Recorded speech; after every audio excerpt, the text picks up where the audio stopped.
What is going on, everyone? Welcome back to another edition of the Breakdown Sportscast. I'm your good friend and host, Kory Willis.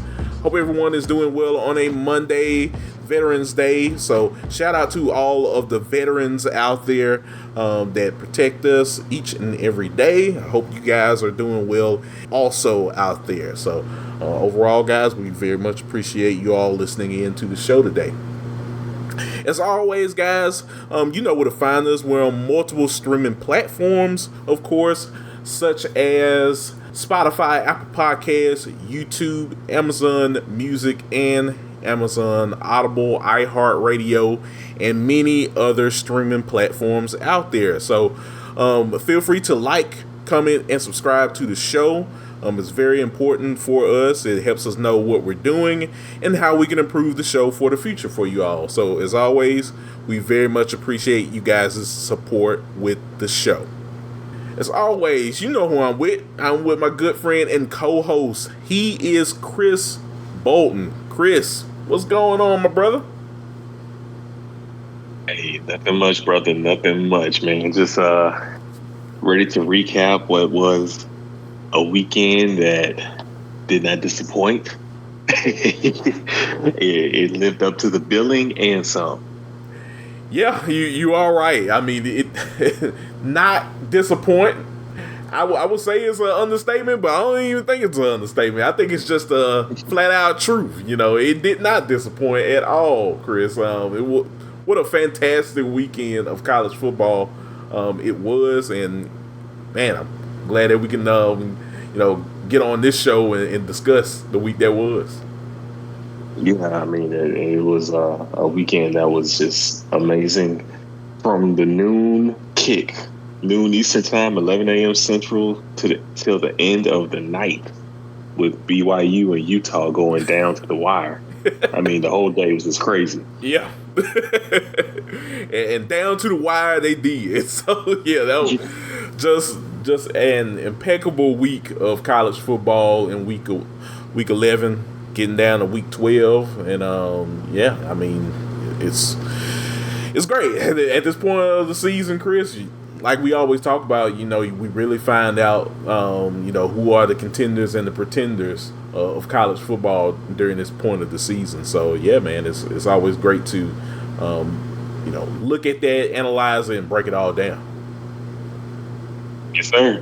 Yes, sir. Well, without further ado, Chris, you're all ready to go down the list and discuss some of these games of the week from week 11? Let's do it. Yes, sir. Let's go ahead and start, folks. You know what we're gonna do. We're gonna start off with the game that probably didn't shock a lot of people. The game down in Oxford, Mississippi, where Ole Miss hosted number 3 Georgia. Ole Miss was done in that number 16 ranking from the CFP this past week, taking on the number 3 team, the Georgia Bulldogs. And this was a game, Chris, that me and you had talked about, that both Ole Miss and Georgia needed to win to keep their playoff hopes potentially alive going forward. And boy, did Ole Miss get the memo, because 28-10 was your final down there in Oxford, Chris. Ole Miss beat number 3 Georgia, and now Ole Miss is 8-2, 4-2 in conference play, with everything in front of them. Jackson Dart, he got injured. People were pretty scared, and they didn't know if he was gonna. Austin Simmons is here. Yeah, exactly. Didn't know if he was gonna come back, but Austin Simmons, came in, helped sustain that drive for Ole Miss, and then out comes Jackson Dart to finish the game overall. And he ended the day. He was 13 for 22, 199 yards with a touchdown. He did throw an interception, and he did get 8 carries for 50 yards for the Rebels as well. So overall, Chris, just an amazing performance offensively for Ole Miss and getting the plays that they needed to. They got a couple field goals, but it's one thing to talk about their offense. Their defense is for real. They're one of the most scary defenses in the SEC right now. So hats off to that defense because they really confused Carson Beck, made him run around in the pocket, of course, and they got to him every chance they could. So, hats off to Ole Miss, hats off to Lane Kiffin. They seized the moment. I think Lane Kiffin remember what happened last year, and, that was one of the games that made him create the team that he has this year. So, hats off to those guys, I have to say, by getting that W. Much needed for them, and everything's now in front of this team moving forward as we, complete the season, Chris. But I'm going to give you the mic, sir. What were your thoughts about this game overall, Chris? And what do you think is next for Ole Miss and Georgia moving on throughout the rest of the season? Huge win for Ole Miss. When we previewed this matchup, you said, Ole Miss was going to play like a team with their back against the wall. Like it's now or never, do or die for them. And they played like a team that against, the moment that they had to take advantage of this opportunity. You're at home. Yes, it's Georgia. But as we saw on Saturday, it's not your typical Georgia. And so this was the time to get them, and Ole Miss got them. And honestly, we'll see. But the fact that Jackson Dart went back in the game might have been the best thing that happened to Georgia, and they still lost. The way Austin Stevens was playing, brother, I would not have taken him out that game. The way he matriculated that drive, the kid looked like he was on fire. Like it looked like they didn't miss a beat with him out. They picked up a beat. The beat got better. Hey, look, if I'm a Mississippi State fan, I was looking at that game, I'd be scared of my life. I saw him, I was like, okay. It's when Austin Simmons and MVB play each other in the Egg Bowl next season, that's gonna be a movie. Simmons looked really good, but man, shout out to Ole Miss, to Lane Kiffin, maturing as a coach, getting the biggest win in his coaching career, beating Kirby Smart, a top 3 ranked Georgia team. This is a moment that he's been searching for. And when you talk about Lane Kiffin, I mean, we always had this conversation. Does he potentially leave? Well, now you've proven that you can get a big win at Ole Miss, and you can knock off one of the big blue bloods and powerhouses in college football. So we'll see if he sticks around. But this is a moment in Ole Miss football history. Just being honest with you, yes, they've had really good teams, but for them to get this win post Hugh Freeze era and everything that's transpired since then, this is the win that this team needed, and now they keep their playoff hopes alive and are in a prime position, honestly, because you might get the benefit of not playing in the conference championship game, even if you do win out. That wouldn't be the worst thing that could happen. So, big ups to the Rebs. Yeah, I agree. In order for them to stay alive, Chris, overall, they needed this game. And for them to win this game, everything is still in front of them. I know, like me and you have talked about it, and just pretty much what's still at stake. Texas still has to play Texas A&M. Tennessee has to play Georgia. That game alone could be the death knell for Georgia, or it could be a way for them to still say we're still in it even after losing that game in Oxford. It's very much wide open right now in the SEC when it comes to these 2-loss conference teams. I'll be one of them. We'll talk about them after a while on the show, but for Ole Miss, in getting this win. Everything is still in front of them, whether they get to the SEC championship or not. They needed it, and now for them, they just gotta pretty much win out at this point. I think they have a game against Florida this coming week, so Florida, they don't have a quarterback pretty much. So if you're Ole Miss, you're kind of looking at that game as a possible chance for you to keep the good times rolling out there in Oxford. So like I said, overall, this was a big game. They needed to win. You mentioned it as well. Heading into the weekend last week, Chris, and there's nothing more that I can say. This defense is for real, and defense always wins you championships at the end. And maybe this is the recipe for the Rib. So we'll see. It's that, and it's Georgia's flaws coming to a head. I saw this team play in person the week prior, and it wasn't pretty, Kory. There was the quarterback play by Carson Beck has been suspect, to say the least, all season long. And he had his best half of football when Alabama's secondary forgot how to play defense and was just playing off. And, there was no pressure on Carson. He could just play ball, and you get some miracle deep balls, and it's all of a sudden the game again. Outside of that second half, that fourth quarter against Alabama, Kory, it has been a very bad season for Carson Beck. And these Georgia wide receivers struggling to catch the football. Drops were big this year, and it continued in Oxford. And if Georgia doesn't clean up these mistakes and they don't get improved quarterback play, it's a team that, if you're a fan of Georgia, you should be concerned if they do make the playoff. It's not a given that this team finds themselves in the college football playoff this year.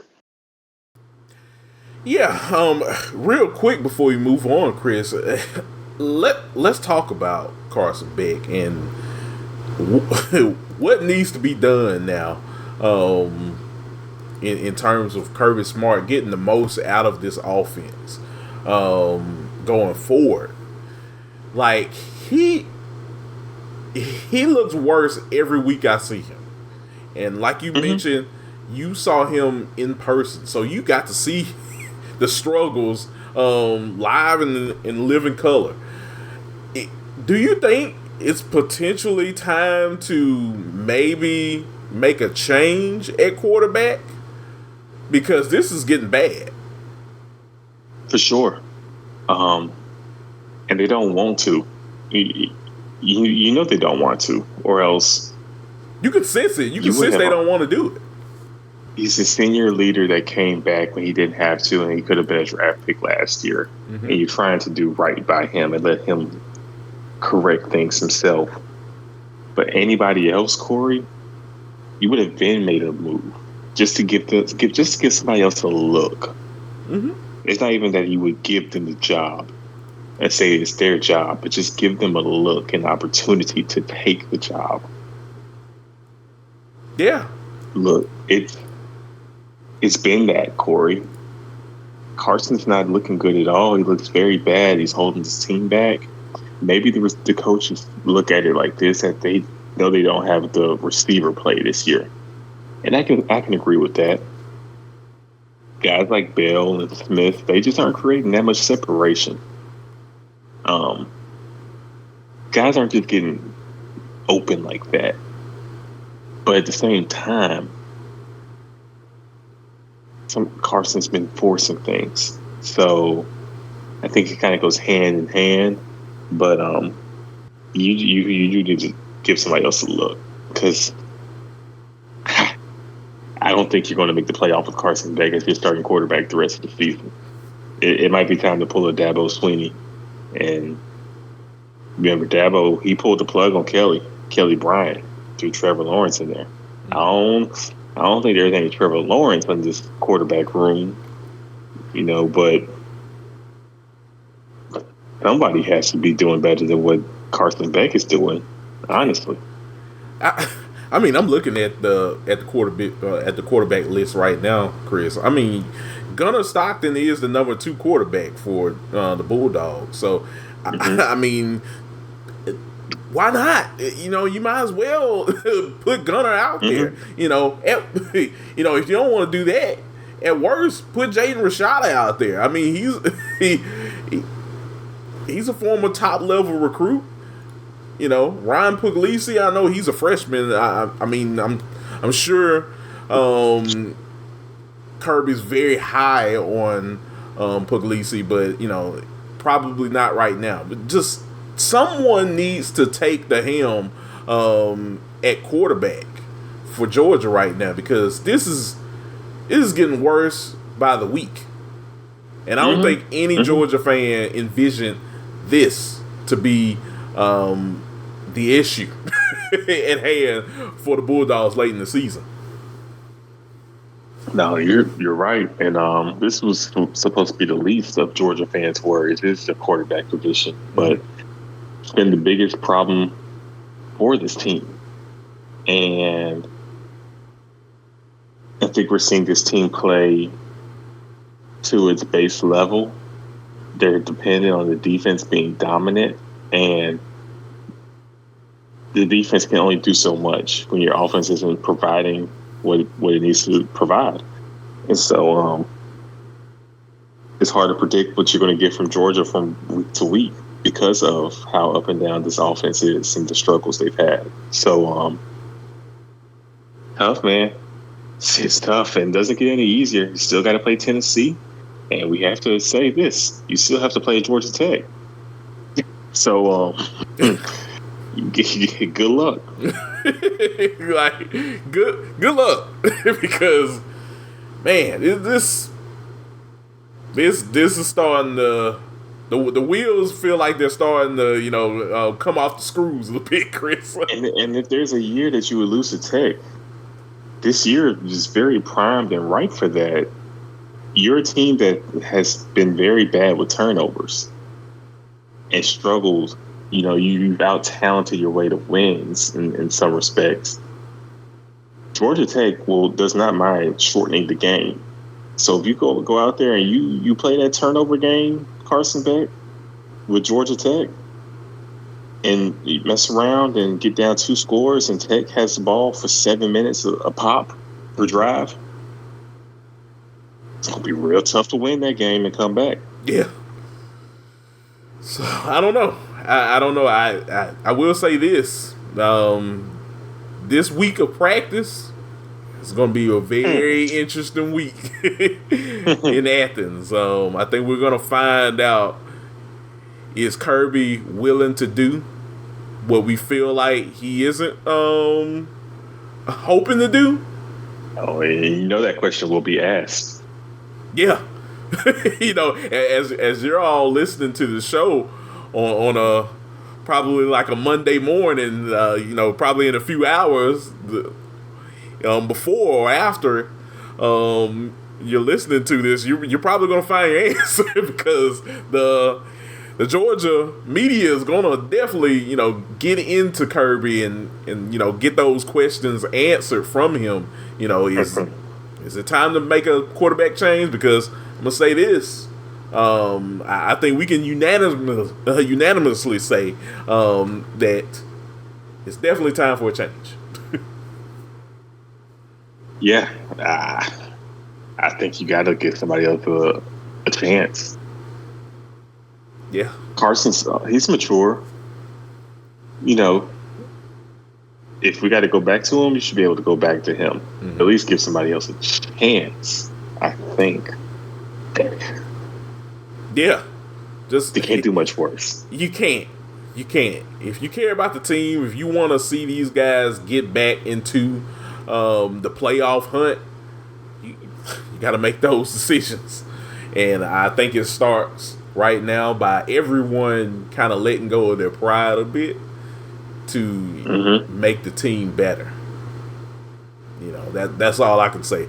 Look, the defense is still the defense. I think they're really good, but in order to get some kind of a spark, I think the quarterback position is one of the first things that you need to be checking off the list on, making a reputable backup become number one. So we'll see. We'll see what happens. Yes, sir. So yeah. But overall, Chris, a great game indeed. We'll see what happens with both of these teams moving forward. And anything else you want to add to this game before we move on? No, sir. All right. Well, we'll move on from the game in Oxford, Mississippi, and we'll go down to Atlanta, Georgia. Chris, you called it. I called it. One of the best games of the day. Miami goes to Georgia Tech, and this was an amazing game from top to bottom. And yes, they don't seal the deal. They don't get the victory. Georgia Tech wins this game, Chris, 28-23, knocks down number 4 Miami, and they advance to 6-4. They become bowl eligible with this win, and now we finally got the Miami loss out the way. Like, we finally seen it, and we envisioned it. So, but overall, this was a great game planned by Georgia Tech in stopping Cam Ward and that potent Miami offense, Chris, that's just been finding ways to win these close games all season. Shout out to Haynes King. He did what he needed to do by orchestrating just a great game plan offensively to take down this Miami defense and confuse them. And the thing about it is, they did this without some of their players, of course, on offense. I think their star running back, Jamal Haynes, was hurt in this game, Chris. So, it's kind of amazing to see how Georgia Tech pulled out this victory with some of their guys out. But overall, a great performance by Georgia Tech. By getting the stops that they needed to defensively. I mean, they were stifling Miami, at times of the game. But a great day by Georgia Tech. Chris, what were your thoughts about this game? Because me and you were kind of going back and forth about it. And we were like, hey, this is the moment. If no one gets Miami today, they're most likely going to win out. What were your thoughts, though, overall? I mean, this was brewing from the preseason. From the preseason, we've talked about this game, Kory. This is one we had circled, and as we got closer and closer to the day of the game, and just seeing the game play out, it's such a contrast in styles that just took place. Cam Ward threw for over 300 yards. Turned around and Georgia Tech ran the ball for over 270 yards, almost for 300 on the ground. Just to give you an idea of the styles of play here. And Tech won the time of possession battle. Tech, they played a pretty clean game. No turnovers. They won the turnover battle. Miami had a turnover. They had a fumble in this game. So shout out to the Yellow Jackets for just playing good, smart, tough football. They played their game, and their style of play is a problem for Miami. This is back-to-back years they've beaten the game.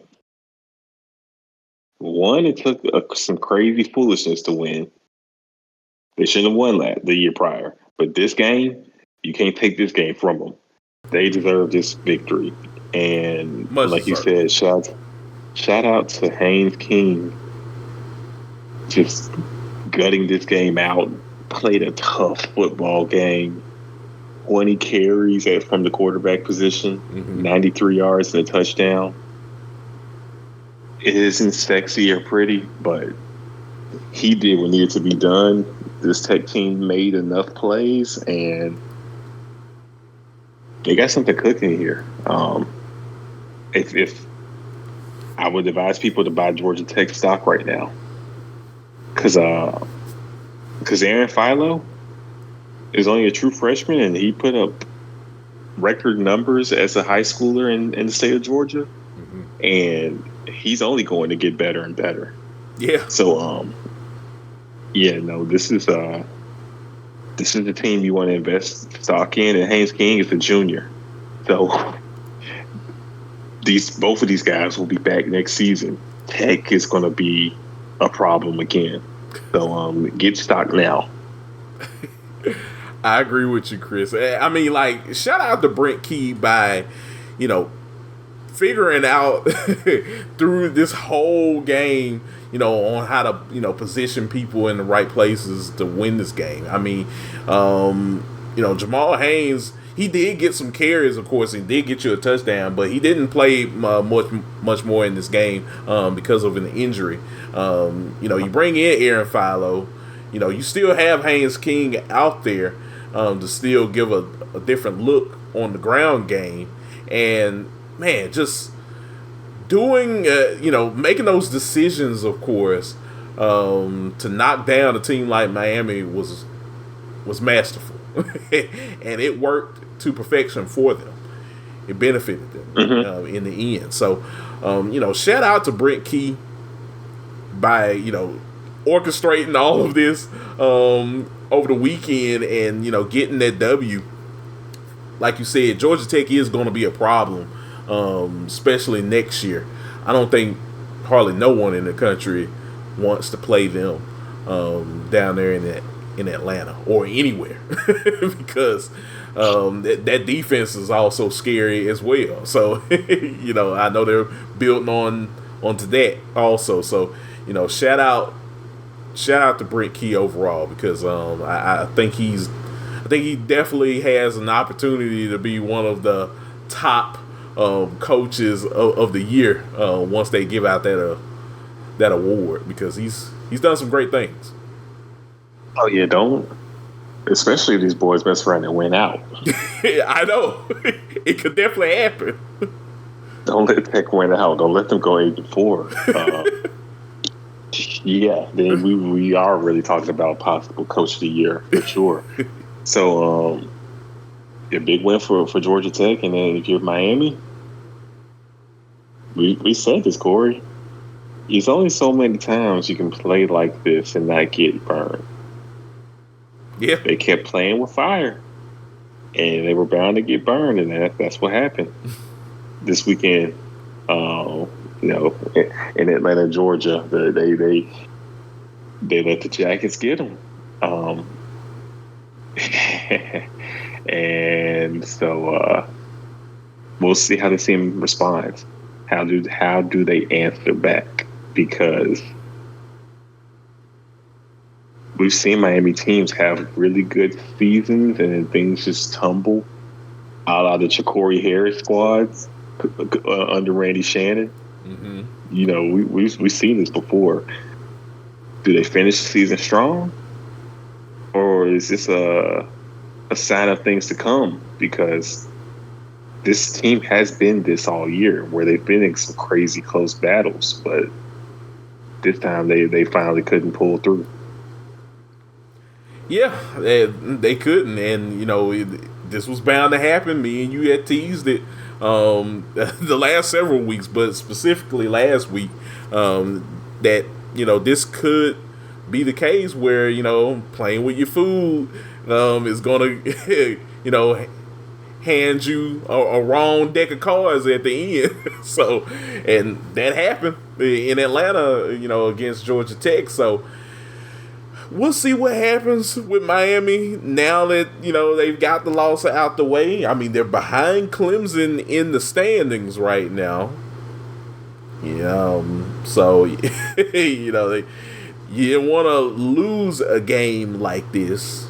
You now you got to claw your way back into this ACC championship race. So, time will tell. I mean, Miami and Clemson they don't play each other. So you really can't figure out a potential tiebreaker or anything like that. So we'll see, or when there is a tie, I guess a different way to create a tiebreaker. I guess we'll let that all take place on its own, organically, I guess. So yeah. Tough luck for Miami, but well, no one's gonna feel sorry for them. They still have to play football at the end of the day. Yeah, correct, for sure.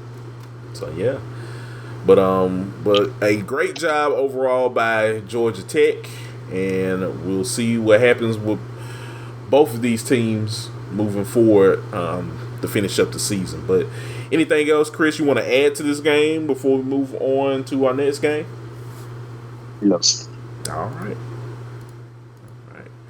Well, next game, Chris, we're going to go down to Baton Rouge, Louisiana, where number 15 LSU hosted number 11 Alabama. And this was a game, Chris, that, much like the Georgia game, we wanted to see who would come out on top of this game, because this had a lot of playoff implications taking place, of course. Winner still alive, loser, you're out. And man, did we find out down in Baton Rouge, where Alabama destroyed LSU 42-13, Chris. Alabama's now 7-2. LSU is now 6-3 for the season, and that now means Brian Kelly's Tiger squad is out of it, and Alabama still hanging on. So it's pretty impressive to see how Alabama's still hanging on. Of course, I mean, Jalen Milroe, he didn't throw a touchdown in this game at all, but he decided to trade in all of his passing touchdowns for rushing touchdowns, because man, he was going crazy down there in Baton Rouge with 12 carries, 185 yards on the ground, 4 touchdowns. His longest of the day was a 72-yarder. So hey, this is the identity now, Chris. Let's just run Jalen Milroe out of Wildcat now. Let's just do all of that. Maybe that'll work out for them going forward. But what were your thoughts, Chris, about this epic beatdown against the Tigers? Man, LSU has proven to be flawed against a quarterback that can run the ball. We saw what Marcel Reed did to LSU when he came in the game, and how his legs were a problem for the Tigers. We also saw Miller Moss make some plays with his legs early in the year when LSU played USC. Mm-hmm. And so now you bring in Jalen Milroe, probably the most dynamic runner of the football in the quarterback position in college football. Mm-hmm. It's going to be a problem for LSU, and it was definitely a problem. He was the difference in this ball game. 4 rushing touchdowns.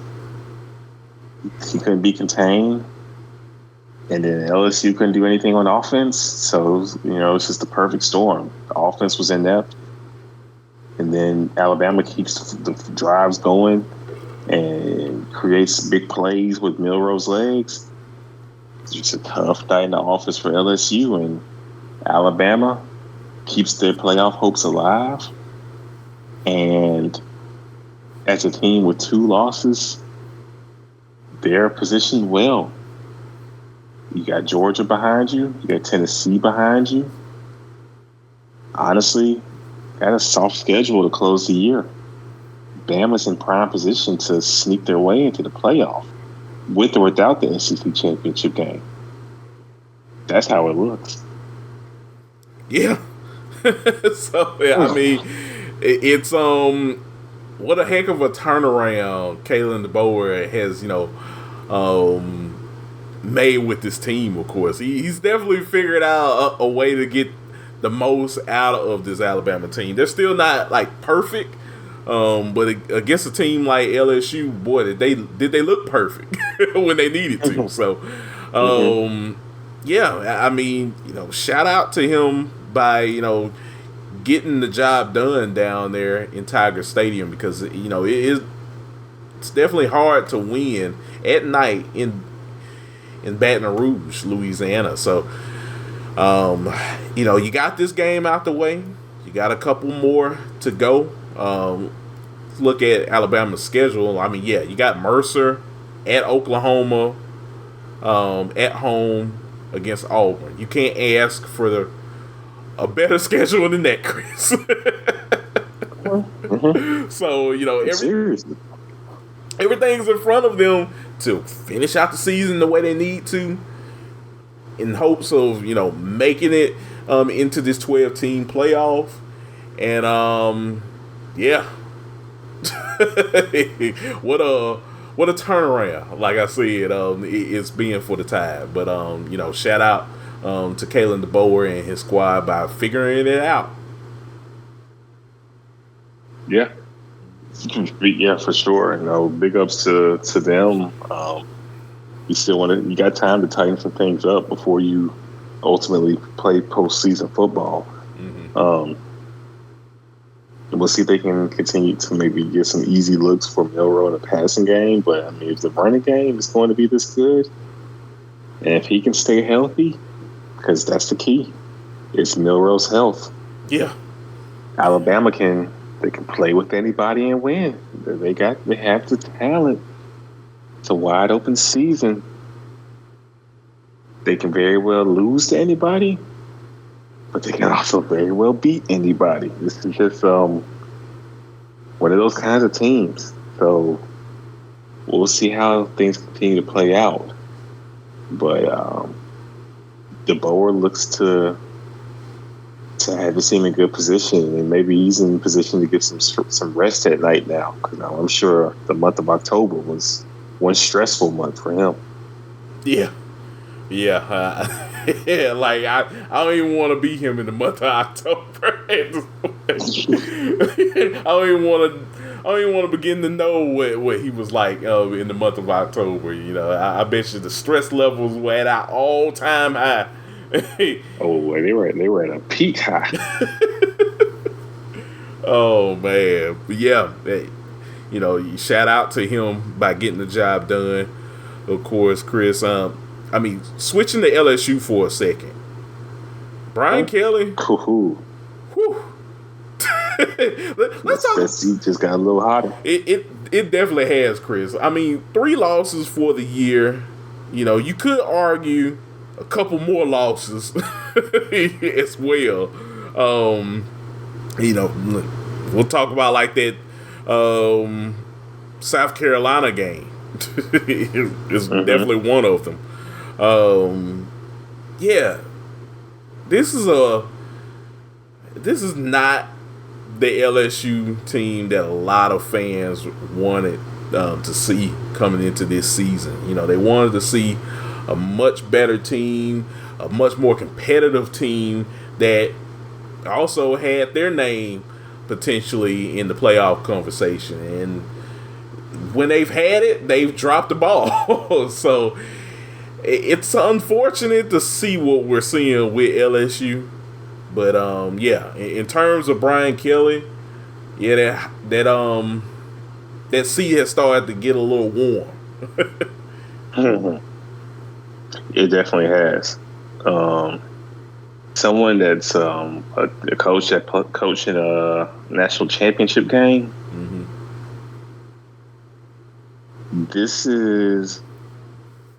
this is unacceptable how things have been. You were brought here to lead this team to potentially a national championship by this point in the season, Kory. Well, this point in your tenure. 2022, you lose 4 games. Last year, you have a national championship quality offense, but it's bad defense. So you lose 3 games. And this year, the defense takes a little bit of a step up, but your offense takes a huge step back. And you've already lost, you lost 3 games. Hey, man, next year is year 4. This is LSU. The recruiting hasn't changed. It's time. Yeah. You're going to have to make the playoff at least next season. Yeah. This can't continue. Brian Kelly is going to have to get something out of this team in order for them to be much more competitive next season. Because, man, like I said, and like you said, a lot of the fan base now, they're definitely looking at Brian Kelly and saying, hey, we don't want to be like this anymore. We want to compete with the Georgias, the Alabamas, heck, the Ole Misses. And that's a team that they beat earlier in the season. So, think about that, Chris. Is like, yeah, you got to be pretty frustrated as an LSU fan by seeing a lot of your fellow teams in the league make this playoff conversation, and now you're just on the outside looking in, seeing everyone potentially about to have fun. The standard's different. It really is. You hate to see it as an LSU fan, man. This is the worst possible outcome. You're right there on the verge, you feel like, but it's always something that doesn't allow you to get over that hump. Like this team had Jaden Daniels, Brian Thomas, and Malik Neighbors. And didn't make it, and had just a terrible, atrocious defense. Like, that truly was a special offense. Now, this year, the defense is a little bit better, but your offense just is not clicking, and Nussmeier does not look like he's the answer. It's just been a tough go at it, man, if you love your Tigers. Yeah, it is. So, all I can say is, Brian Kelly, it's time to look in the mirror, figure this thing out. Yeah. And expeditiously, and see what you should do in order to make this team a lot better. I don't think bringing in Mike the Tiger is gonna help this team become world beaters. I think you got to do that in the war room in recruiting. So gas up the vehicles and figure this thing out, because it potentially has an opportunity of the wheels coming off down there in Baton Rouge. So I don't think a lot of fans at LSU would like that. LSU fans are very prideful at the end of the day. You know that, Chris, just like I know that. So there's some work that needs to be done down there at LSU. That's all we're saying. You ain't lying, bro. So yeah, man. But yeah, a big win for Alabama. We'll see what happens with the Tide going forward as they try to march their way into the playoff conversation, and we'll see what happens with LSU moving forward as well, Chris. But anything else you'd like to add about this game before we move on to the last highlighted game of today's show? No, sir. All right. Sounds good. Well, now, Chris, we're going to move on to the game out in Lubbock, Texas, where Texas Tech, after knocking off Iowa State the week prior, They hosted number 20 Colorado, the Buffaloes. Dion and his squad came into town, and this was a big game, Chris, that we were talking about, and potentially being that sleeper game of the day, along with the likes of Georgia Tech, Miami, and a couple others. But hey, overall, Colorado still riding high. Won this game 41-27. Colorado's now 7-2, Chris. 5-1 in conference play. They're riding high. Shadur had a great game. Threw for 3 touchdowns. He was 30 for 43 with 291 yards. He also had a rushing touchdown as well. So a great performance by the Buffaloes, Chris. Even through the pandemonium down there in Lubbock, they were throwing tortillas. They were throwing water balls. They were throwing everything. Dion was getting fiery out there, and so was his team. At the end of the day, they found a way to calm down the stress from Dion. And getting the W. I think Dion would be proud at the end of the day. That was all that mattered. Yeah, no, this team. Well, what a coaching job Dion and his staff have done. 2 seasons ago, this was a 1-win team. 1. Now these guys are beyond bowl eligible, locked into a bowl. Potentially, they have a chance to be in the college football playoff. They are competing to win the Big 12.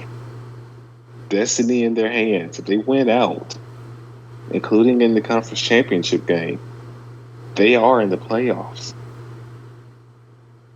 Week by week, this team is that much closer to being a playoff team. It's an incredible job that's been done there, and you just have to give your flowers to Coach Prime, regardless of how the season plays out. The fact that this team has 7 wins, Kory, they weren't favored in any of their games to start the season. When we looked at the schedule, when it reaches this point, now they look to be locked in as favorites here on out. Yeah, it's amazing, Chris. Last 3 games: at home against Utah, at Kansas, at home against Oklahoma State. Like we were talking about last week, and this was a game, for me personally, I was scared of. But we were talking about like they had to get over this game. Tech was riding high after that Iowa State victory. You knew their fan base was going to be out there. They were loud. They were rowdy. They were throwing tortillas and water bottles and everything known to man at you. This was a game that Dion and his squad needed to win.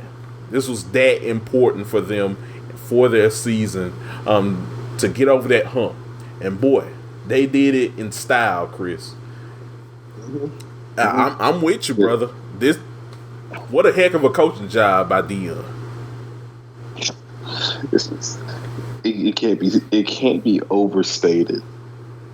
No matter how you feel about Colorado, what this team is doing right now this season is amazing, and it just goes to show you that you really just have to believe in it's those guys in the locker room. The buy-in is there, 1,000%.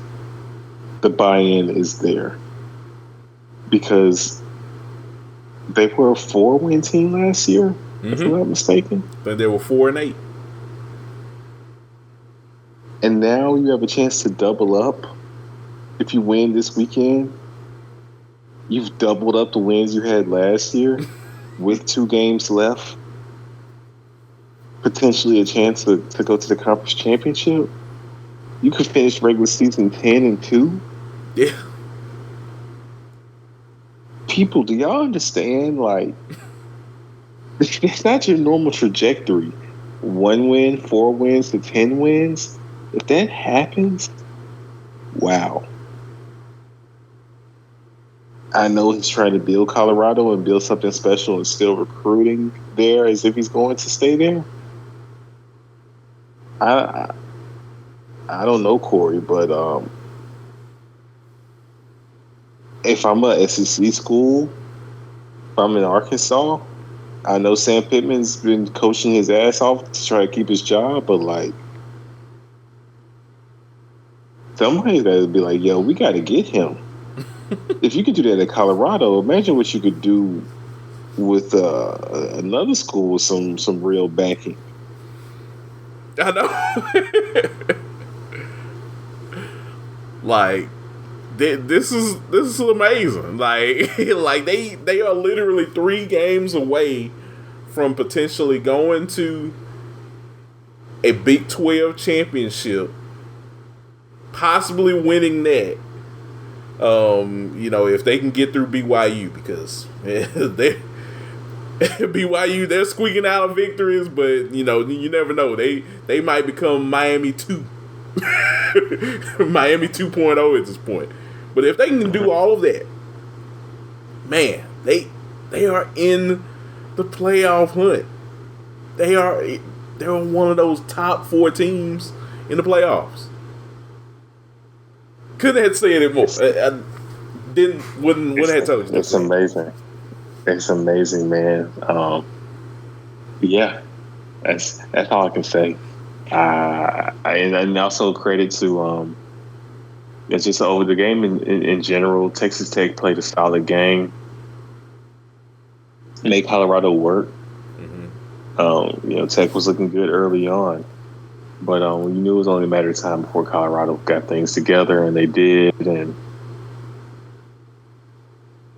just Tech, you still hold your head up, try to close this season strong, but it just looks like it's Colorado's year, man. And you could have played a better game, but Colorado was just with Travis Hunter and Shedeur Sanders. Those 2 guys are special, and we're going to look back at their time in Colorado, like remember the Shedeur and Travis days, because these guys are Sunday guys, and when you have 2 Sunday guys as great of players as they are on your team, you can have seasons like this. Mm-hmm. That's the difference.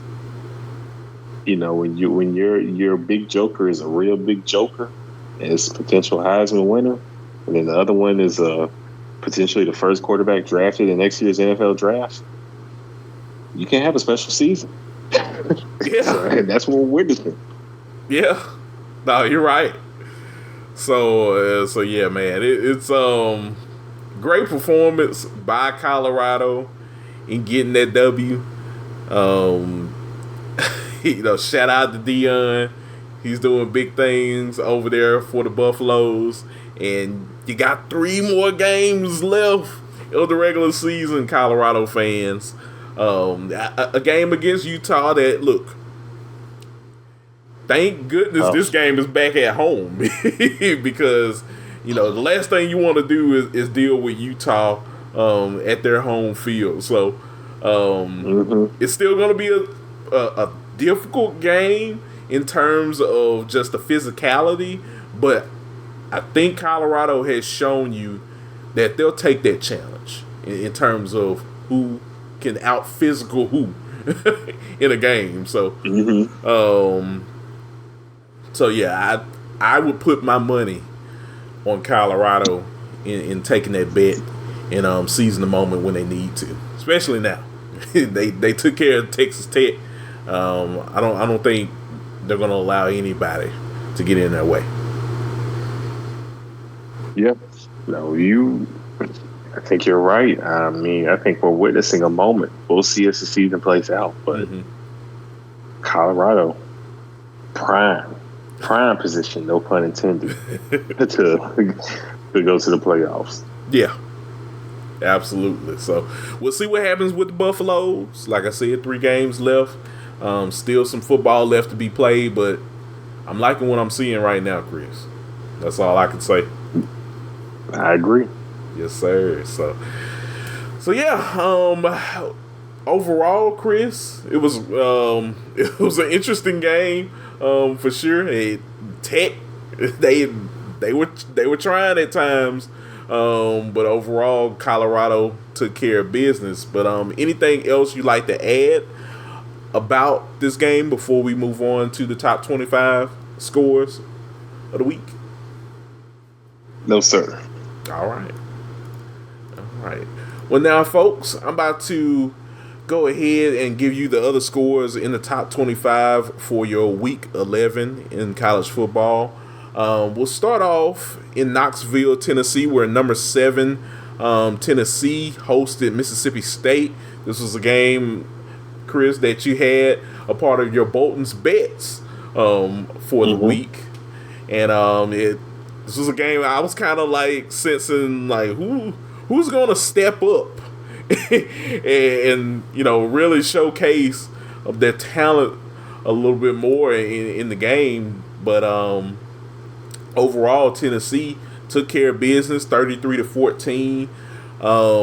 Nico Imaliava did get injured in the game.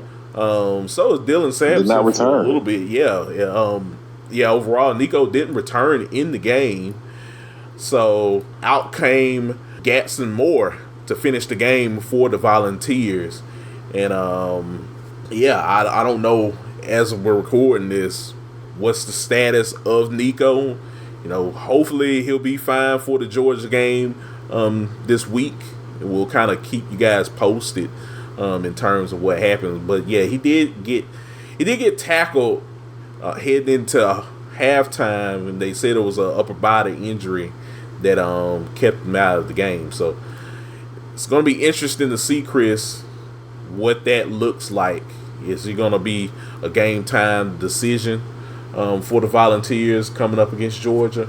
But overall, Tennessee did get the W, and that was all that had mattered temporarily. Yeah. No, yeah, it is what's important. But Tennessee wants to have the season that they were banking on potentially having and competing in a wide open year. You need Nico. So we will definitely keep our eyes out on his how severe his injury is, because yes, this is a team that runs the football depends heavily on Dylan Sampson, but Nico is the guy that they feel like if they have to have someone win the game, that they can trust Nico to go out there and win the game. I don't think this is just me, but I don't think that Tennessee's back quarterback Gaston Moore is that guy and has that ability. So Nico, hey, bandage it up and get right. That's what Tennessee fans are thinking. They need you. The state needs you. Yeah, they definitely do. So, hopefully, like I said, we'll definitely be on the lookout, Chris, in terms of an update in regards to Nico's injury. Hopefully, it isn't too serious for them, because they're going to need him to finish out the season and for this potential playoff hunt. So, yes, sir. So yeah, we'll definitely see what happens moving forward with that situation. But overall, Tennessee did get the W against Mississippi State. Moving on, Chris, number 1 Oregon hosted Maryland. This was a game that you had kind of mentioned. Oregon needed to not take Maryland too lightly. Maryland does have a couple of players on their team, had things been a little bit differently, they could, slip up and catch them before they know it. But overall, Oregon took care of business. 39-18 was your score in the game. Dylan Gabriel, check this out, Chris. Dylan Gabriel becomes the all-time touchdown leader with would have passed to one of their linemen in the game. Wow. That's crazy. Dylan's been putting up points, man. He has. When you think about it, it's like he was running for a touchdown every other week at Oklahoma. Yeah. You can't tell him nothing, man. The guy's just talent. That Oregon team is talent. He is, and his Oregon team is playing some really good football, and they got off to a slow start, but recently they like the best team in college football. They do. So it's going to be interesting to see what happens moving forward in the playoffs. I mean, think about this. Would you want to see Ole Miss versus Oregon in a playoff game? Oh, I would love to see that. Can you imagine how many points? I would love to see. That will be a shoot out.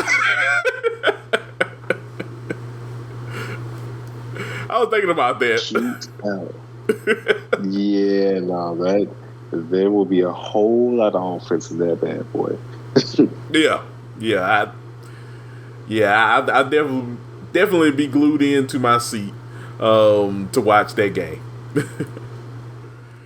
But yeah, shout out to Oregon by getting the win over Maryland overall. So moving along, Chris, Ohio State beat down on Purdue 45-0 was your score in the game. Jeremiah Smith broke a freshman school record with 9 touchdown catches for the season, Chris. So finally Ryan Day is finally using Jeremiah Smith to his advantage. No. What took him so long? 45-0, exactly. So good things happen when you get your playmakers the ball, and so this is a week where Ohio State did so, and so shout out to the Buckeyes getting back on track. Yeah. You know, they got the win against Penn State, but your offense looked much better this week, and hopefully it'll continue that momentum. Right. So, we'll see what happens going forward with the Buckeyes, but, a good win by them overall, and, continuing this run at the playoffs up there in Columbus. So, we'll see what happens with them moving forward. Moving along, we had number 5 Texas, Chris, take down Florida 49-17. We know about Billy Napier getting another opportunity, but maybe the fans and stuff are kind of like, hold on, why should we be dealing with this? But with that being said, in Gainesville, Texas looked good. Quinn Ewers looked great. Threw 5 touchdowns in the game, Chris. I think he's back to his old self again. I think he definitely needed that bye week to get over the injury and just that rust that he had. No, needed it desperately, and this is the Quinn that you've been waiting to see again. You're a Texas fan. Yeah. So now I think there's a reset that we can put on Texas. We can reevaluate this squad now. If this is the Quinn that we're getting, and we'll be able to know more. So we'll know more so next week, and even at the end of the season with the A&M game approaching, how he plays in that one. But if Quinn continues to play at a high level, put Texas right back there with Oregon of being a team that can win it all and playing some of the best football, because this team will only go as high as Quinn Ewers takes them. And if Quinn is back to being top-notch Quinn, they have a chance to win it all. Yeah. So yeah, man. A great win by Texas. Big ups to Quinn Ewers by getting back in the groove of things. Of course, I know a lot of UT fans were, wondering, hey, what's wrong with Quinn? Can he get back to his old self? He definitely showed that this week. So shout out to Sarkisian and his group by, getting him prepared again on the field. So yeah, moving on. Number 6 Penn State, Chris, knocked out Washington 35-6. Tyler Warren ran for 2 touchdowns. So, big day by Penn State. Big day for sure. You know, you didn't even give Washington any hope. So no, that's what you want to see from Penn State. So yeah, this defense was treacherous. It's tough. Yeah, and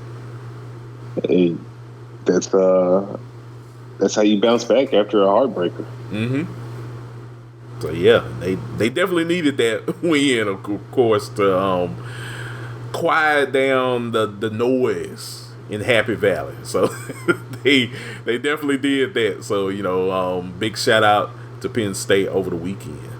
Number 8 Indiana, Chris, took on Michigan last week. 20-15 was your score in that game. Indiana won the game, still undefeated, but Michigan did give them a little run for the money, of course. So they finally got their first 10-win season in program history by knocking off the Wolverines. So, hey, overall, you know, that's a gutsy win by them, and you know, not, you know, feeling like they were going to lose the game. Of course, they found a way to win. And that was all that mattered at the end. No, you're right. It's as gutsy as they come. They needed it, though.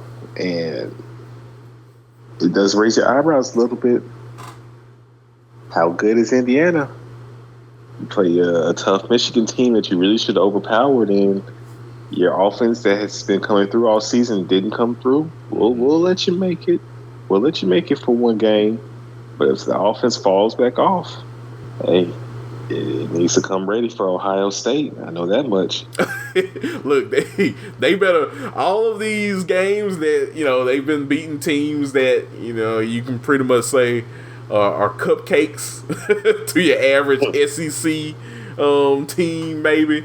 Man, they're going to have to really come with it as they take on Ohio State coming up. So, yeah, they're definitely going to be challenged for probably the first time of their season. So yeah, we'll definitely see what happens with them going forward and preparing for that game. So, but overall, they got the W against Michigan, still undefeated, 10-win season for the first time in program history. So good job on them. All right, Chris, number 9 BYU taking on Utah. This game went down to the wire. BYU got a field goal to, you know, keep their season alive. 22-21 was your score at the end of this game, Chris. Man, it's from Pac-12 after dark to Big 12 after dark.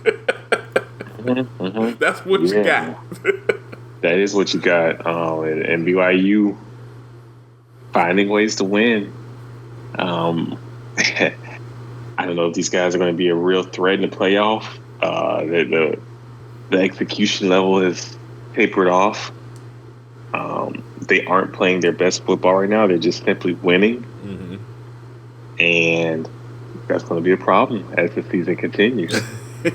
So, but if you're a BYU fan, you're happy y'all won and just want to continue to keep the magic rolling. So we'll see if they can play better ball. But hey, you win, and you live to fight another day. You live to fight another day. So, you know, shout out to BYU by getting the victory. Yeah, they're still winning. It may have not been pretty, but hey, a win is a win when you can get it. So yeah, number 10 Notre Dame slaps around Florida State 52-3. So Notre Dame still riding high right now. Florida State still trash. Fired 3 of their coaches, by the way. You know, Mike Norvell cleaning house. So you can't fire Mike. You just gave him an extension, so you got to get the others out of there. It's a slow and steady progress. That's the process right now in Tallahassee. So yeah, shout out to Notre Dame by getting the victory overall. Number 12, Boise State, Chris, beats Nevada 28-21 was your score.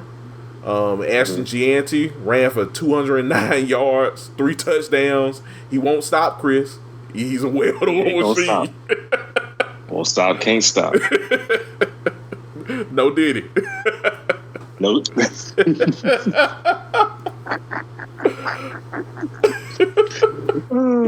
Oh man.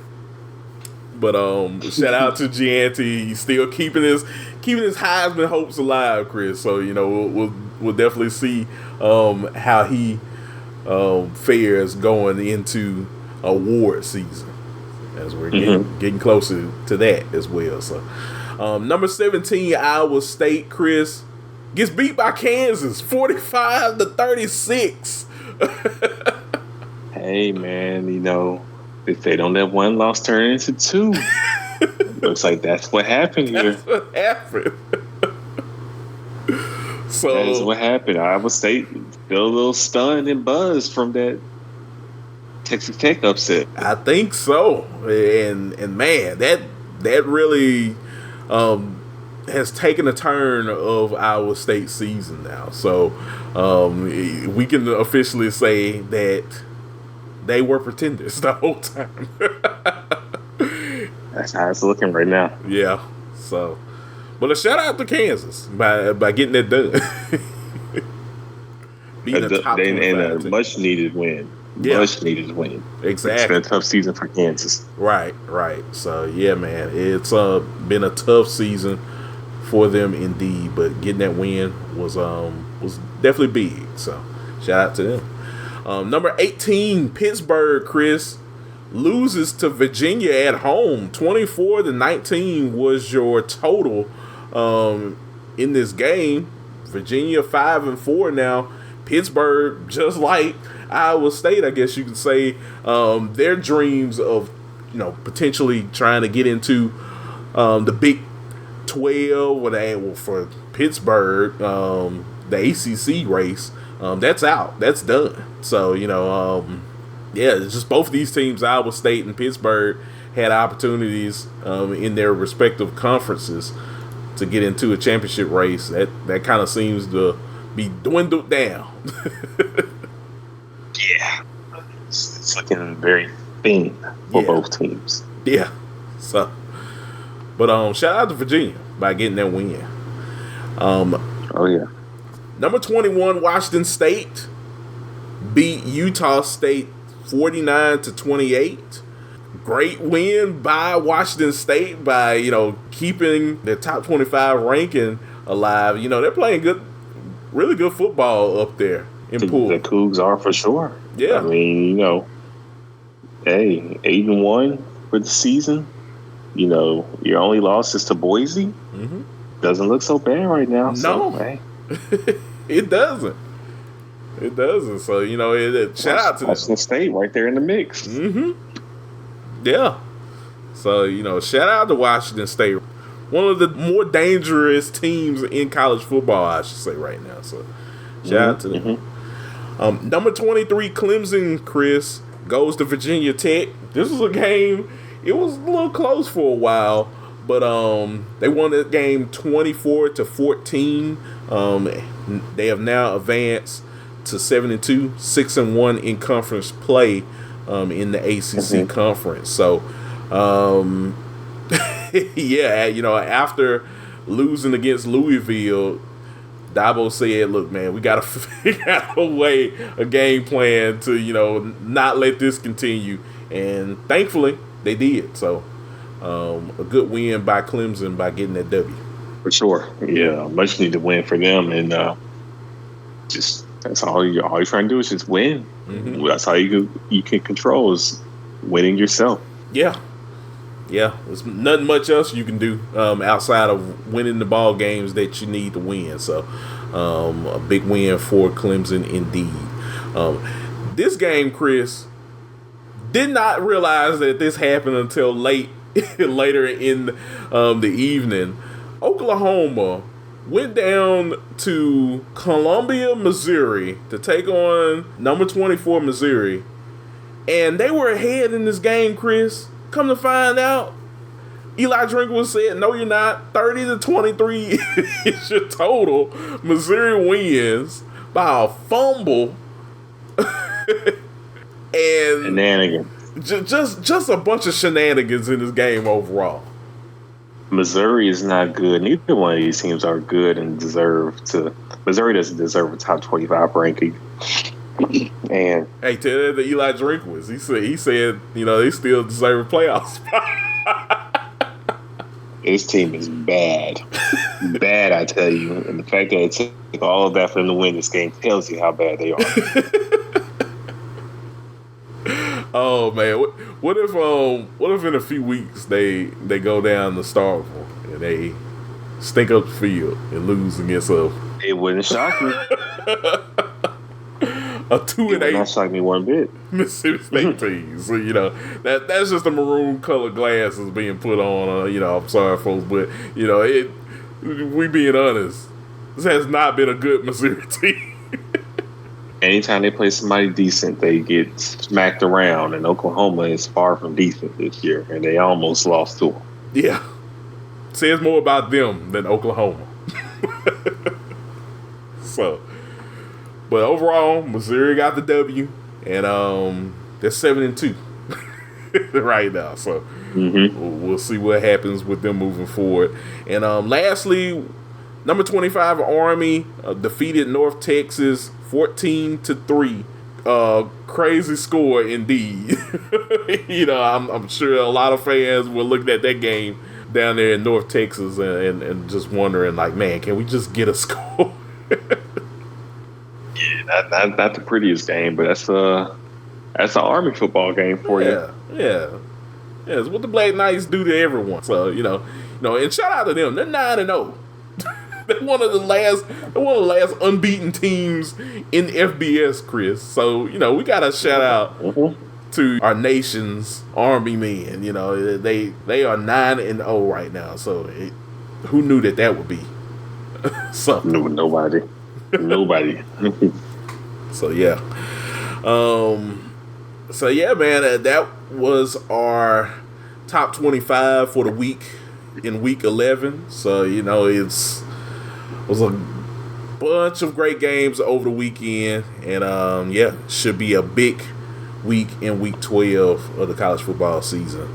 So now, Chris, before we head out of here, we got Chief of the Week in week 11. So who is your Chief of the Week for week 11, good sir? I'll leave the floor to you. There's a lot of candidates. I thought long and hard about giving it to Haynes King. It wasn't the sexiest performance, but it's very gritty and led his team to an upset win over the Canes. But I'm going to give it to Travis Hunter. Nice. 9 receptions, 99 receiving yards, and a touchdown out for the Buffaloes in Colorado as he got the dub over Texas Tech. Mm-hmm. Nobody targeted him the entire game on defense. That's just who that side field was locked up.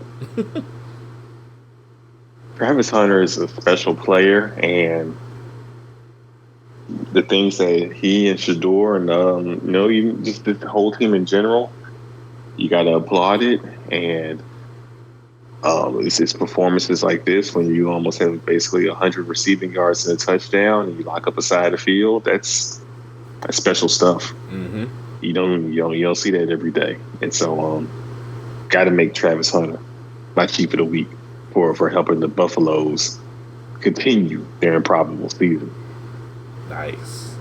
Shout out to Travis Hunter. Like, man, if there's anyone, outside of Shadur, even Shallow, who's been playing, big time football right now. I mean, he even did his father's dance after getting that fumble recovery. So But overall, we can talk about a lot of players on that Colorado team. Travis Hunter, he is one of the reasons why they are where they're at right now. So without him, I don't even think they make it that far. So so big shout out to Travis Hunter, indeed. In helping his team take down a Texas Tech team that was riding high after that Iowa State victory, indeed. So yeah, great pick, Chris. For me, my chief of the week has to go to none other than Texas quarterback Quinn Ewers. Quinn Ewers had a big day against Florida, Chris. I can see his confidence is back. He was 19 for 27, 333 yards, and 5 tutties for the day. So, big shout out to Quinn Ewers. And he definitely, when you see Quinn's confidence back up for this Texas team, man, you can sense a lot of good things with this team moving forward when his confidence is at an all-time high. So, definitely shout out to Quinn Ewers by having that big day over the Gators. And yeah, we'll definitely see what happens with Texas going forward. But a big day for the Texas quarterback Ewers by getting those touchdowns. So yeah, a great week indeed, Chris. Week 11 is in the books. And now we turn the pages to week 12 of the college football season. So, we got a couple games coming up. Indeed, we'll have Utah, Colorado, and a couple other games. I know Tennessee, Georgia is going to be the bigger game of the week. So, I'd say it's a little bit more of a quieter day in college football, but there's still some games left on the table that we'll definitely look at this coming week. So. Yeah. No, you know how college football does. The schedule might not look all that crazy, but craziness will find a way to happen. Yeah. Especially with a season like the one we've been experiencing. Right. So I won't count out some of these games. There'll definitely be one team out there that says, "No, I want to create havoc too." Yes, and just a little teaser. I think that team is Kansas. Yeah. Jayhawks taking on BYU. That'll be one to keep an eye on. Yes, it's special. Yeah, you're absolutely right. So I'll definitely be tuned in to watch that game, because you never know what might happen between both of these teams. And Kansas have been playing spoiler for a lot of people lately. So yeah, man, we'll definitely probably have that on the list of games to talk about for the week. So you never know what can happen. So yeah, we will be tuned in for sure. So yeah, should be a fun one indeed, sir. So yeah, man, another show in the books, Chris. Appreciate you always here, sir. Before we head out of here, outros, let the good people know where they can find you on social media. Yes, sir. You can find me on X at Chris_Bolton_12 and on Instagram at Chris.Bolton_. Holla at your boy. All right.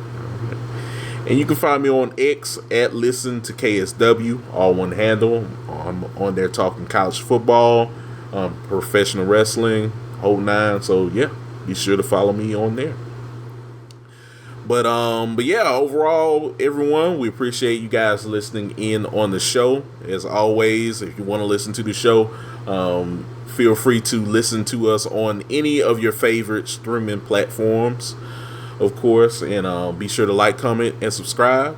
Definitely helps us know what we're doing for the show and how we can improve the show for the future. But until next time, I'm Kory Willis. He's Chris Bolton. You are listening to the Breakdown Sportscast. We'll catch y'all later. Peace.